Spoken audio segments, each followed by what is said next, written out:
A common question that I get frequently from learners that कि sir English सीखने का सबसे आसान तरीका क्या हो सकता है। देखें, सबसे पहले तो ये चीज़ समझनी होगी कि इंग्लिश इज़ रियली डिफ़िकल्ट।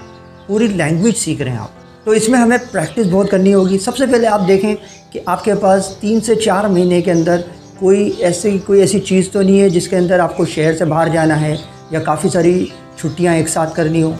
तो यानी कि आपके पास टाइम होना चाहिए सबसे पहले, कि कहीं ऐसा ना हो कि आप एडमिशन ले लें और पता चल रहा है कि 1 महीने बाद आप किसी और शहर जा रहे हैं तो आपकी काफ़ी सारी छुट्टियां हो जाएं। तो सबसे पहले आप डिसाइड करें कि 3 से 4 महीने बहुत होते हैं इंग्लिश सीखने के लिए, क्या आपके पास हैं, आप फिर इनरोल हो जाएं।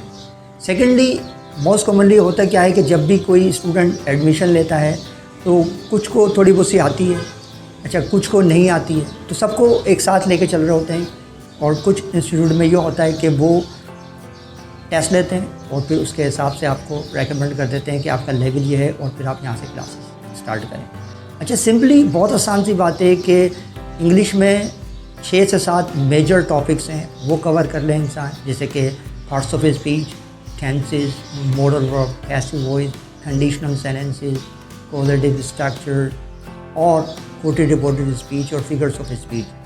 अच्छा, इसके साथ साथ क्या होता है कि जैसे जैसे आप आगे बढ़ते जा रहे हैं आप काफ़ी सारे स्ट्रक्चर सीखते जा रहे हैं, काफ़ी सारे जुमले आपको बनाने आ जाते हैं। अब आपको क्या करना है, यहाँ से एक एलिमेंट होता है जो काफ़ी सारे लोग स्लिप कर देते हैं, वो ये है कि अब आप कॉन्वर्सेशन करने के काबिल हो चुके हैं। अब आप बात कर सकते हैं कि भाई आप कहाँ थे, क्या आप स्कूल गए थे, क्या टीचर ने कोई असाइनमेंट दिया था, अम्मी कहाँ हैं, यानी कि आप गुफ्तगू करने के काबिल हो जाते हैं।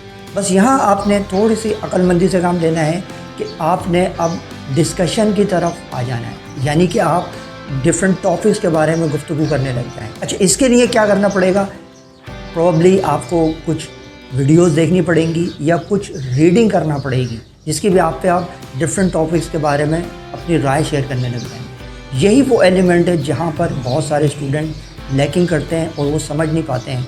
इसी वजह से वो क्या करते हैं, जब कॉन्वर्सेशन सीखते हैं तो वो हल्के से फेड अप हो जाते हैं कि मैं क्यों एजुकेशन के बारे में बात नहीं कर पा रहा, रिलीजन के बारे में बात नहीं कर पा रहा, पॉलिटिक्स के बारे में बात नहीं कर सकता, अवेयरनेस के बारे में क्यों बात नहीं कर पा रहा, दुनिया, टेक्नोलॉजी, यानी कि डिफरेंट टॉपिक्स के बारे में मैं क्यों बात नहीं कर पा रहा। इसकी एक वजह यही होती है कि वो डिस्कशन में पार्टिसिपेट ही नहीं करते। अच्छा, बहुत सारे इदारे सिर्फ़ और सिर्फ इंग्लिश सिखाते हैं, कॉन्वर्सेशन करना सिखाते हैं, मगर वो डिस्कशन करना नहीं सिखाते। तो एक ये भी वजह होती है। तो ये बहुत आसान है, सिंपली जैसे जैसे आप स्ट्रक्चर सीखते रहें, टॉपिक सीखते जाएंगे, आगे बढ़ते जाएंगे, प्रैक्टिस करते जाएंगे, ट्रांसलेशन आती जाएगी, साथ साथ आप डिस्कशन शुरू करेंगे।